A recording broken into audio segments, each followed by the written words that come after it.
Kita lihat bagaimana metode dari ulama hadis untuk menguji atau meneliti kesohihan matan hadis.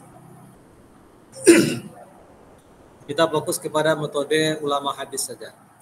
Karena ada metode yang diterapkan pertama sekali oleh para sahabat. Kemudian ada metode menguji kesohihan matan hadis di kalangan ulama hadis. Ada metode menguji kesohihan matan hadis di kalangan ulama fikih. Nah, sekarang kita fokus kepada ulama hadis.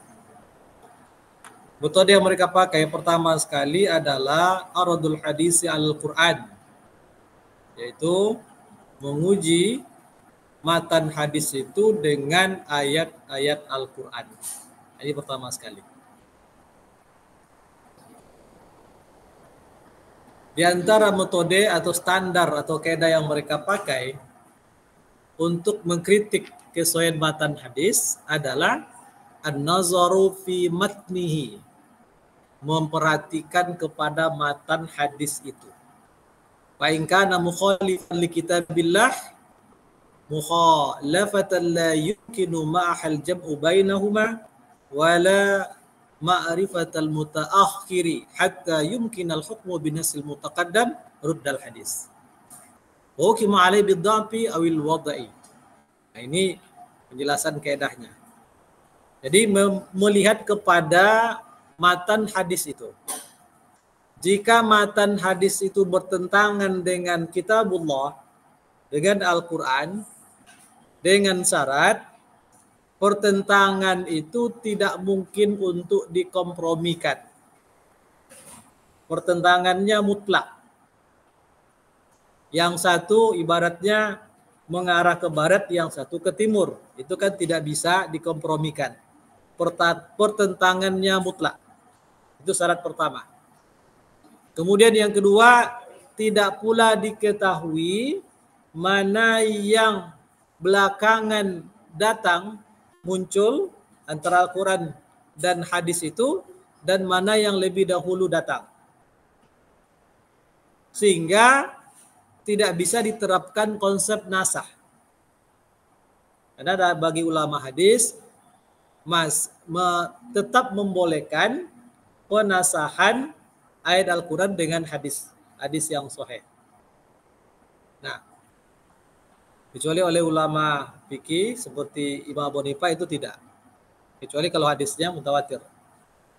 Jadi pertentangannya mutlak, tidak bisa dikompromikan maknanya, tidak diketahui pula mana yang dulu dan mana yang belakangan muncul. Berarti tidak bisa diterapkan konsep nasah. Maka dalam keadaan seperti ini dinyatakan hadis itu ditolak.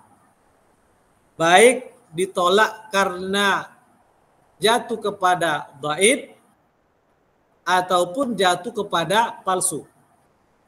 Hadis maudhu. Ini kaidahnya. Jadi sekali kalau bertentangan dengan Al-Quran, tidak bisa dikompromikan, tidak bisa diketahui mana yang dulu dan belakangan, maka hadis itu ditolak. Itu kaidah pokoknya. Kita cepat saja lihat kepada contoh. Kalau di sini dalam kitab Maqas ini, di antara contoh yang dibuat dalam menjelaskan ini, umpamanya ada hadis. Iza huddistum anni hadisan fa'ariduhu ala kitabillahi ta'ala. In wafaqa faqbaluhu wa in khalafa farudduhu. Nah, di sini dipersisikan di kalangan para ulama. Rasulullah mengatakan dalam riwayat ini, apabila kalian menyampaikan dariku sebuah hadis, maka ujilah dia dengan Al-Quran. Jika sejalan maknanya, terimalah. Tapi jika bertentangan, tolaklah. Nah, menurut Asy-Syaukani, hadis ini maudhu. Padahal kalau maknanya sepertinya secara zahir bisa kita terima. Kalau apa yang datang dari Rasul itu sejalan dengan Al-Quran, terima. Kalau tidak sejalan, tolak. Kan itu bunyi hadisnya. Persoalannya apakah ada sesuatu yang datang dari Nabi akan bertentangan dengan Al-Quran? Tentu tidak. Tak mungkin. Karena bersumber dari sumber yang sama. Nah, lalu As-Syaukani mengatakan hadis ini maudhu'. Al-maudhu' nafsuhu. Pada dirinya itu palsu. Ma yadullu ala raddihi li anna iza aradnahu ala kitabillahi azza wa jalla khalafa. Sebab kalau kita uji hadis ini dengan Al-Quran itu bertentangan. Tapi kitabillahi azza wa jalla dalam Al-Quran disebutkan begini. Wa ma atakumur rasul fakhuzuhu. Apa saja yang diberikan oleh Rasul kepada kalian, ambil. Atau apa yang Rasul perintahkan, ambil. Wa ma nahakum anhu tahu. Apa yang beliau larang kepada kalian, jauhi, tinggalkan, berhenti. Tidak ada Rasul menyatakan sesuatu itu apa yang datang dari dia, kalau bertentangan, tinggalkan. Kan tak mungkin. Kalau datang dari Rasul, tak mungkin bertentangan. Tapi dalam ayat mengatakan, apa yang Rasul berikan, perintahkan, kerjakan. Yang Rasul larang, tinggalkan atau berhenti. Dan tak mungkin ada sesuatu yang bertentangan. Maka hadis yang mengatakan tadi, fa'ariduhu ala kitabillah in wafaqa faqbalu.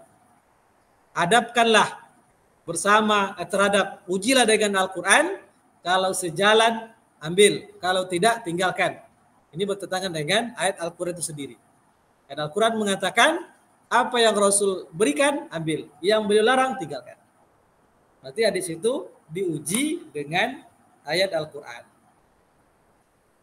Nah, kemudian wa nahnu wa in khalafna Syaukani fi nazratihi ila hadzal hadis wa annahu la yukhalifu ayat al-mazkura. Fa inna hadza la yamna al-istidlal bi qawli zalika ala anna al-muhaddisin ittaqazu min ardil hadisi ala kitabillah manhajiyan wa miqyasan yaridu nabihi ma khalafahu wa arada. Cuman kata para ulama yang lain, penulis kitab ini Ad-Damini, nah kita sebetulnya tidak terlalu sependapat dengan pandangan As-Syaukani yang mempertentangkan ayat tadi. Tapi Syaukani mempertentangkan. Tapi penulis ini mengatakan tidak sependapat dengan itu. Nah, kenapa? Karena para ulama hadis tetap memperhadapkan makna hadis terhadap Al-Quran sebagai metode untuk menguji kesesuaian matan hadis. Dan sebagai standarisasi, memang hadis yang datang belakangan, riwayatnya secara ahad, itu memang harus diuji dengan kebenaran Al-Quran. Nah, jadi pertentangan dalam pandangan Syaukani itu, antara kalimat hadis dengan Al-Quran sudah bertentangan. Tapi dalam fakta, untuk menguji kebenaran hadis ahad, itu harus dengan kebenaran mana ayat Al-Quran. Tapi poinnya di sini bahwa para ulama hadis, kalau Imam Syaukani, kalau dipahami hadis bertentangan dengan Al-Quran. Tapi kalau makna atau faktanya yang dilakukan oleh para ulama, memang hadis ahad mesti diuji dengan makna Al-Quran. Nah, contoh yang kedua, ini lebih mudah. An Aisyah radhiyallahu anha, dari Aisyah radhiyallahu anha, hadisnya panjang. Waqala Rasulullah sallallahu alaihi wasallam. Rasulullah sallallahu alaihi wasallam bersabda, "Zahabtu li qabri ummi Aminah." Saya pergi ke kuburan ibuku Aminah. Fasallallahu ayyuhyiha fahyaha. Saya minta berdoa kepada Allah agar Allah menghidupkan kembali. Maka Allah hidupkan dia. Fa amanat bi waraddah Allah azza wa jalla. Lalu ibuku beriman, percaya kepadaku, dan tapi Allah menolak keimanannya itu. Itu hadisnya. Lalu bagaimana cara mengujinya dengan ayat Al-Quran? Menurut Ibnu Jauzi, Hadis ini maudhu. Hanya dilihat dari matanya. Hadis ini palsu. Bila syak tak diragukan lagi. Bahkan wallazi wadau qalilul fahmi adimul ilmi. Bahkan orang yang memasukkan hadis ini pun itu nampak sekali sedikit pemahamannya dan tak ada ilmu sama sekali. Apa sebab? Laukana lahu ilmun, kalau orang yang memasukkan hadis ini punya ilmu, la alima annahu man mata kafiran. Sungguh dia pasti akan tahu bahwa siapa yang mati dalam keadaan kafir, la yanfa'u ayyumina ba'da raj'ah. Maka imannya tidak bermanfaat lagi setelah dia mati. Apa sebab? La ballau amana indal mu'ayyana wa lam yantafa. Bahkan kalaupun dia beriman secara terang-terangan, tapi setelah kematiannya itu tidak akan bermanfaat. Cukuplah ayat Al-Quran menjadi dasar dalam surah Al-Baqarah 217, fayamut wa huwa kafir.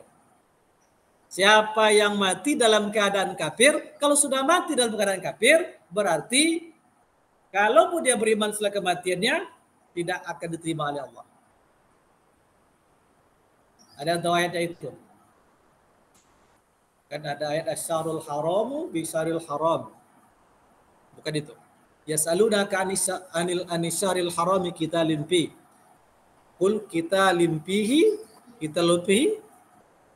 Dan di tengahnya wa may yartadid minkum an dinihi fayamut wa huwa kafir fa ulaika habitat amalu fid dunya wal akhirah. Siapa yang murtad dari agamanya kemudian dia mati dalam keadaan kafir, itulah orang-orang yang akan sia-sia semua amalnya dunia dan akhirat. Kalau mati dalam keadaan kafir tidak ada lagi. Nah, Ibnu Jauzi ini menilai berarti ibunya Rasulullah itu mati dalam keadaan kafir. Tapi pandangan ulama lain berbeda lagi. Kalau ulama lain memandang ibunda Rasulullah itu bukan mati dalam keadaan kafir, tapi dia hidup dan mati pada masa fatrah, pada masa kekosongan syariat. Kalau pada masa kekosongan syariat, bahkan beliau bukan orang yang menyembah berhala, tidak pernah melakukan syirik. Orang yang tetap tidak menyekutukan Allah dan hidup pada masa fatrah kekosongan syariat, itu berlaku ayat dalam surat Al-Isra. Wa ma kunna mu'azzibina hatta nab'asa rasulah. Kami tidak akan mengazab satu kaum manapun sebelum kami mengutus kepada mereka seorang pemberi peringatan. Berarti tidak ada syariat waktu itu. Tak mungkin diazab dalam neraka. Nah, kita ambil poin di sini. Ini sebagai contoh bahwa orang yang mati dalam keadaan tidak beriman, maka kalau seandainya hadis ini benar, Allah bangkitkan kembali, hidupkan kembali ibunya Rasulullah, kemudian beriman setelah itu, ini ditolak. Nah, itu poinnya. Dengan ayat dalam surat Al-Baqarah 217. Contoh yang ketiga, ada riwayat dari Abu Hurairah, qala Rasulullah sallallahu alaihi wasallam, la yadkhulul jannata waladu zina. Tidak akan masuk surga anak hasil zina. Wala walidu, tidak akan masuk surga orang tuanya. Wala waladu waladi, dan anak cucunya juga tidak akan masuk surga. Ini hadis riwayat dari Abu Hurairah. Nah, ini bisa langsung ditolak dengan ayat Al-Quran dalam surat Al-An'am, wala taziru waziratun wizra ukhra. Seseorang tidak akan membebani dosa orang lain. Yang berzina orang tuanya, anaknya tak berdosa. Maka tak mungkin anaknya menanggung dosa orang tuanya, apalagi cucu-cucunya. Maka cukup hadis ini ditolak matanya dengan ayat dalam surat Al-An'am itu. Nah, ini kaidah yang pertama. Sekarang yang kedua. Aradu riwayatil hadisil wahidi ba'duha ala ba'din. Kaidah yang kedua ini menguji riwayat atau jalur periwayatan satu hadis satu dengan yang lain. Maksudnya di sini, matan hadisnya satu. Hadisnya satu, tapi jalur periwayatannya banyak. Nah, itu maksudnya. Kalau begitu, perhatikan matan yang satu dengan yang lain. Jadi pada matan yang satu, dengan matan yang lain ada perbedaan lafaz. Lalu perbedaan lafaz itu apakah sudah sampai pada taraf idraj atau pada taraf bertentangan satu dengan yang lain atau muqtarib, sehingga akan dihukumi sebagai syadz. Ini caranya hanya dengan memperbandingkan antara jalur yang satu dengan yang lain pada satu hadis. Tidak ada jalan lain. Maka kalau hadis itu hanya punya satu jalur, berarti tidak bisa diuji matannya dengan memperbandingkan jalur yang satu dengan lain. Dia dengan cara yang lain. Nah, dengan memperbandingkan itu akan ketemu apakah hadis itu dalam riwayat-riwayat yang ada pertentangan atau ittirab atau idraj. Contoh idraj. Umpamanya hadis dari Abu Hurairah. Dalam hadis riwayat Abu Hurairah disebutkan begini. Fi hadis Abi Hurairah radhiyallahu an anin Nabi sallallahu alaihi wasallam, dari Nabi sallallahu alaihi wasallam, asbighul wudu, sempurnakanlah wudu. Wailun lil aqabi minan nar. Wailun artinya celaka. Kalau terjemahan kita biasanya neraka wil lah. Lil aqab, bagi tumit-tumit minan nar, karena akan disentuh api neraka.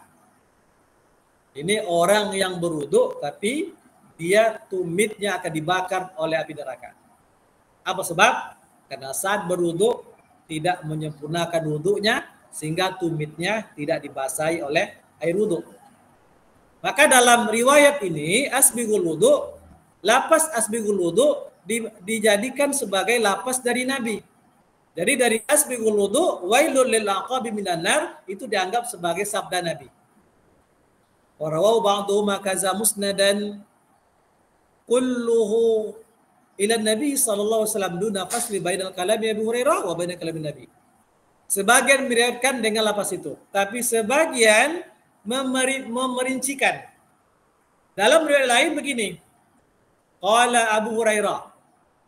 Ya, qala Abu Hurairah. Asbighul wudu'a. Sempurnakan wudu kalian. Fa inna Abul Qasimi sallallahu alaihi wasallam qala.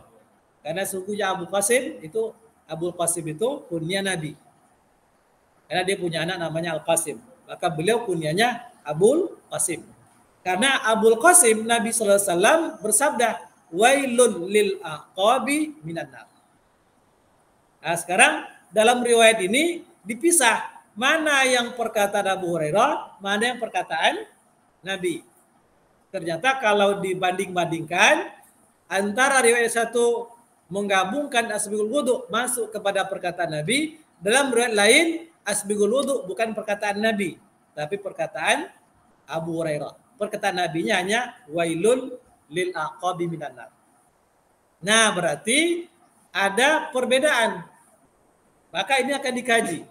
Apabila riwayat atau jalur-jalur yang ada itu lebih banyak menyebutkan bahwa asbighul wudu itu merupakan perkataan Abu Hurairah, maka riwayat yang mengatakan asbighul wudu masuk dalam perkataan Nabi itu masuk pada kategori lemah. Berarti ada idraj. Idraj ini terjadi lapas perawi dijadikan sebagai lapas Nabi. Itu yang tak boleh. Nah, ini hanya bisa dengan memperbanding-bandingkan. Sehingga bisa dihukumi saz. Sama juga dengan hadis tentang bid'ah yang pernah saya sampaikan barangkali. Lapas hadis kan ada wa iyyakum muhdatsatil umur. Jauhilah kalian perkara-perkara baru. Fa inna kulla muhdatsah bid'ah wa kulla bid'atin dhalalah. Hanya titik sampai di situ. Wa kulla dhalalatin binar, itu tambahan dari perawi, itu adalah saz, gaib dan tidak pernah disabdakan Nabi.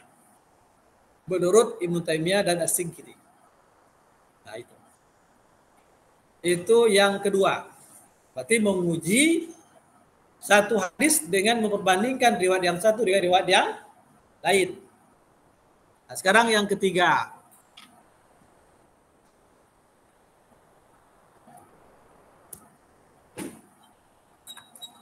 Kita lihat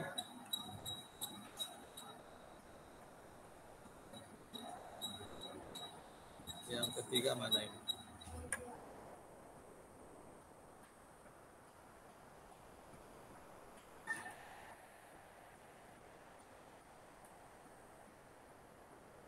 Yang ketiga, aradus sunnati ba'duha ala ba'din. Menguji suatu sunnah atau hadis dengan sunnah atau hadis yang lain. Yang tentunya lebih sahih. Nah, kaidahnya bagaimana? Min qawaidil muhaddisin, di antara kaidah ulama hadis, alla yaqbalu hadisan mukhalifan lis sunnati sharihah sabita indahum. Mereka tidak akan menerima suatu hadis yang bertentangan dengan sunnah yang sudah nyata-nyata tetap sudah disepakati bersumber dari Nabi SAW. Wa ini talafu bimadil akhzi biazil qaidah wa tadbiquha ala qadil hadis. Walaupun mereka berbeda dalam menerapkan kaidah-kaidah ini. Nah, sebetulnya diyakini kalau sebuah sunnah itu sahih bersumber dari Nabi, maka pasti tidak akan ada satupun yang bertentangan dengan sunnah yang lain. Selama sunnah itu sahih, tak mungkin bertentangan. Tetapi kenyataannya secara zahir banyak sekali ditemukan adanya pertentangan antara sunnah yang satu dengan sunnah yang lain secara zahir. Oleh karena itu, maka perlu sebuah ilmu untuk menyelesaikan bagaimana memahami pertentangan antara hadis yang satu dengan yang lain sehingga terbuka sebetulnya tidak terjadi pertentangan. Nah, maka ini diselesaikan oleh para ulama dengan melahirkan sebuah ilmu hadis namanya ilmu mukhtalifil hadis. Ilmu mukhtalifil hadis. Ilmu mukhtalifil hadis, satu ilmu yang memberikan panduan atau kaidah-kaidah menyelesaikan pertentangan antara satu hadis dengan hadis yang lain.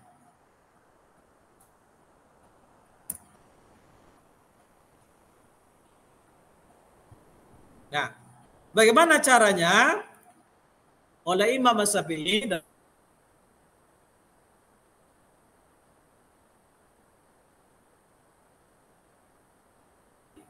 Imam As-Syafi'i itu adalah ulama pertama yang menjelaskan dengan metode ilmu mukhtalifil hadis. Nah, sehingga ini dicantumkan dalam kitabnya, judulnya Ikhtilaful Hadis. Ikhtilaful Hadis, hadis-hadis yang mukhtalif. Jadi antum bisa lihat kitab Syafi'i ini, kalau tidak salah dicantumkan dalam salah satu bab dari kitab Al-Umnyah.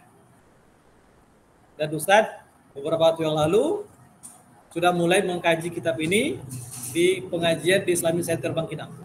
Dan ada di YouTube Ustaz. Nah, kalian lihatlah di situ. Lihat akun YouTube Ustaz, kajian tentang hadis-hadis mukhtalif. Ya, itu di Islamic Center Bangkinang, cuman sekali sebulan.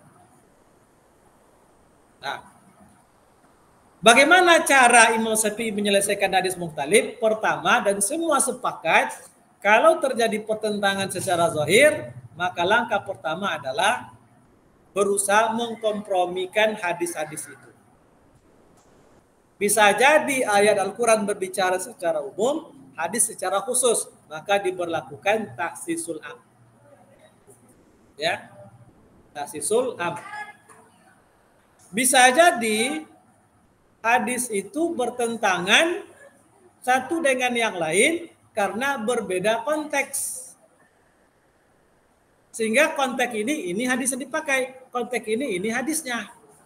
Maka dipahami dengan pendekatan kontekstual.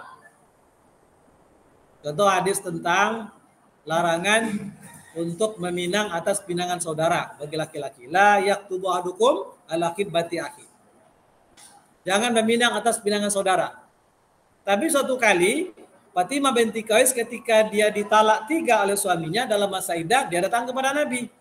Ya Rasulullah, saya dalam masa iddah ditolak suami. Kemudian ada 2 laki-laki yang datang meminang saya. Pertama Abu Sufyan, yang kedua Abu Jaham. Lalu Nabi menambah laki-laki yang ketiga. Padahal hadis pertama tidak boleh meminang atas pinangan saudara. Nah, ternyata beda konteks. Maka diselesaikan berdasarkan konteks. Hadis yang melarang atas pinangan saudara itu dulu pernah terjadi, seorang perempuan yang dipinang, dia terima pinangan laki-laki itu, tapi datang kemudian laki-laki yang lebih tajir meminang, dia batalkan pinangan laki pertama, dia beralih kepada laki-laki yang kedua. Muncullah sahabat Nabi. Berarti perempuan tadi sudah menetapkan pilihannya. Tapi Fatimah binti Qais tidak. Dia belum menetapkan pilihan, malah dia minta pendapat Nabi. Siapa yang layak dia terima. Makanya di berbeda konteks. Maka sebetulnya tidak bertentangan.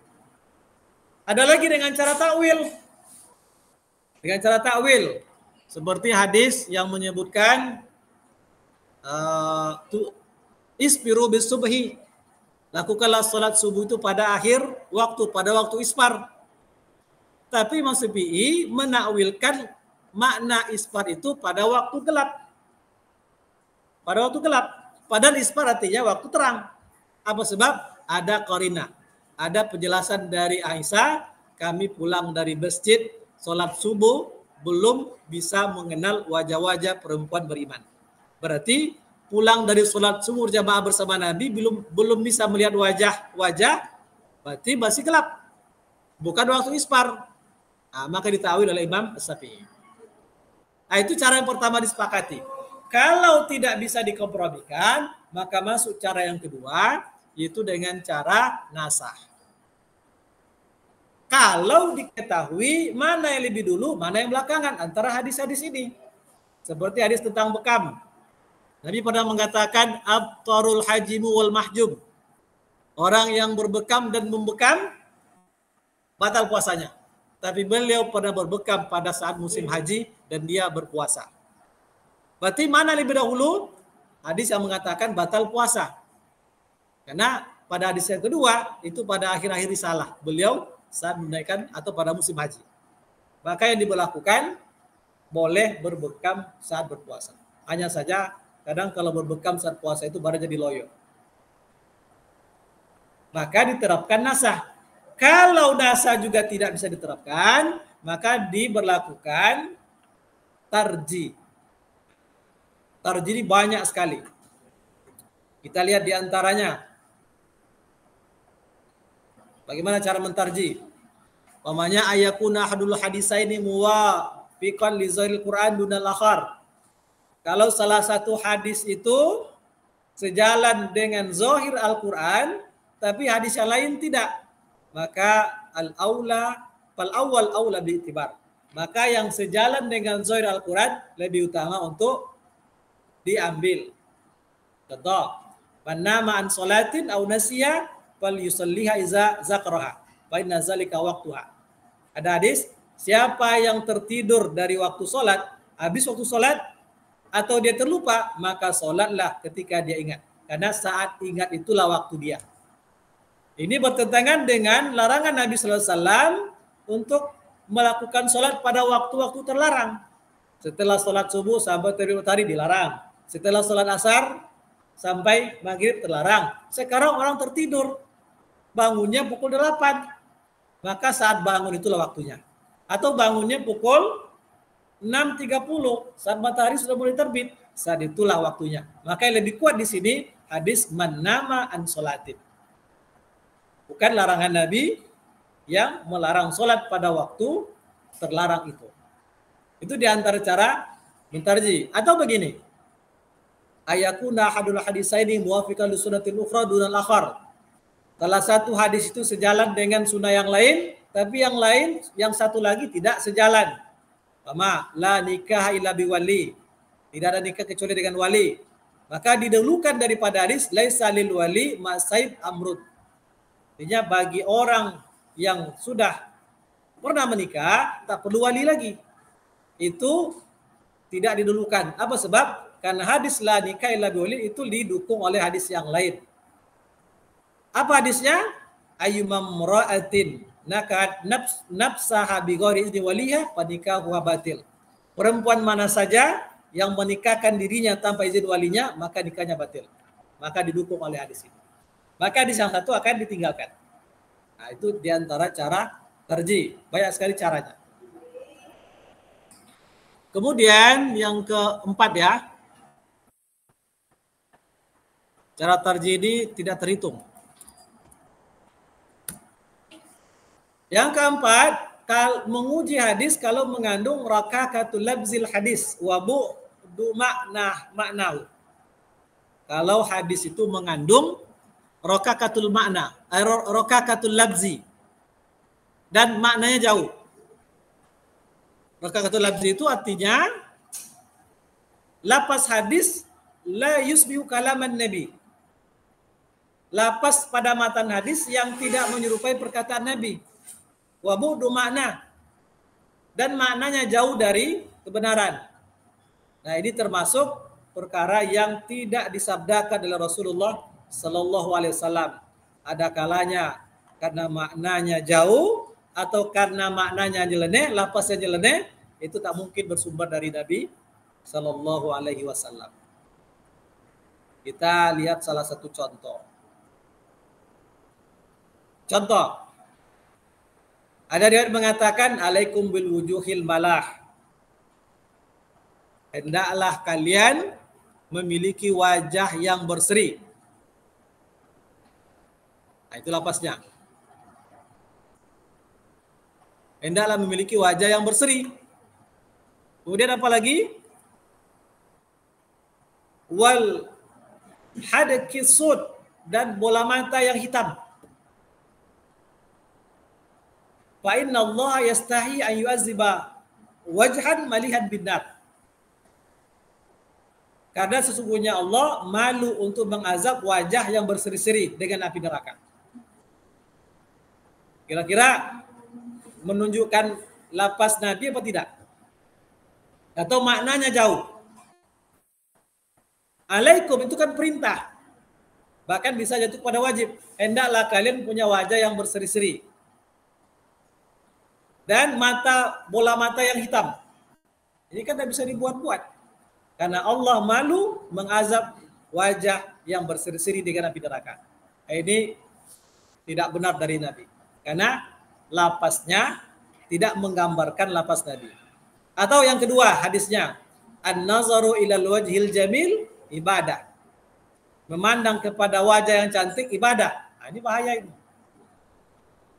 Berarti yang laki-laki mandang kepada perempuan cantik ibadah. Perempuan mandang kepada laki yang ganteng ibadah. Ini bahaya. Ini menunjukkan maknanya jauh. Atau yang ketiga, salah satu tazidu fil basar. Ada 3 perkara yang menambah tajamnya pandangan mata. Yang pertama, an-nazar al-khadra, memandang kepada yang warna hijau.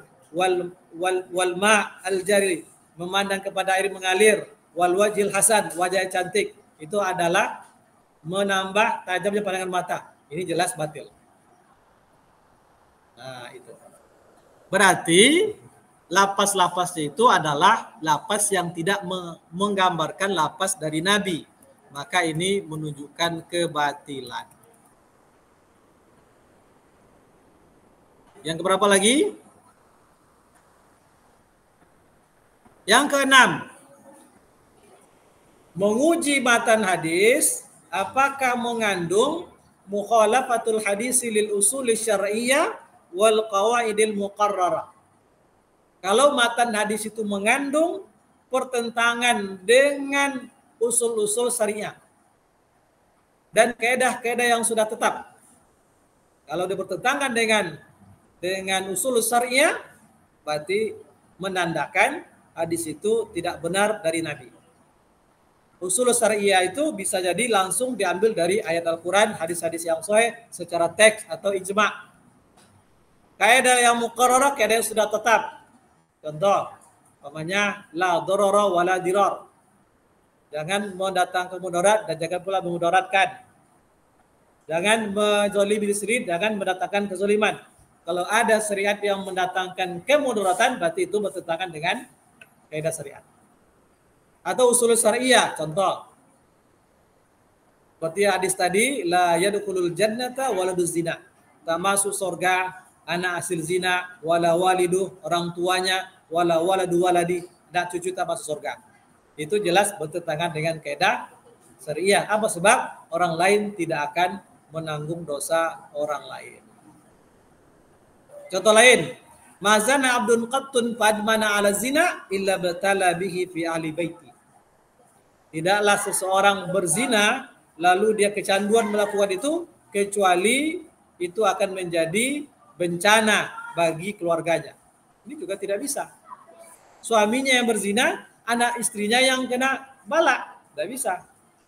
Ini bertentangan dengan kaidah syariah.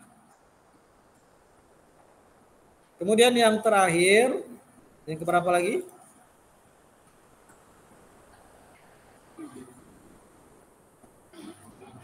Yang keberapa? Nah, yang ketujuh, menguji hadis, apakah matan hadis itu mengandung perkara yang mungkar atau mustahil? Kalau ada hadis itu mengandung perkara yang mungkar dan mustahil, ini jelas itu tidak mungkin bersumber dari Nabi Sallallahu Alaihi Wasallam. Nah, contoh, ada riwayat mengatakan, Qila ya Rasulullah mimma Rabbuna. Dikatakan ya Rasulullah, Tuhan kita terbuat dari apa? Nah, ini jelas batil. Qal, lalu dikatakan, beliau mengatakan, la minal ardi wala minas sama. Dia tidak terbuat dari tanah, tidak terbuat dari langit. Khalaqa khailan, dia menciptakan seekor kuda. Fa'ajroha, dia jadikan kuda itu berlari kencang. Fa'arikot, sehingga berkeringat. Fakhalaqa nafsahu min zalikal araq. Lalu dia ciptakan dirinya dari keringat kuda tadi. Ini jelas mustahil. Jadi kalau ada hadis mengandung perkara yang mustahil menurut syariat, berarti itu bukan hadis. Itu adalah yang dipalsukan atas Nabi Sallallahu Alaihi Wasallam. Itulah diantara 7 kaidah atau maqais yang dijadikan oleh para ulama hadis untuk menguji kesohihan matan hadis. Ada pertanyaan yang belum terjawab tadi? Sudah? Baik, kalau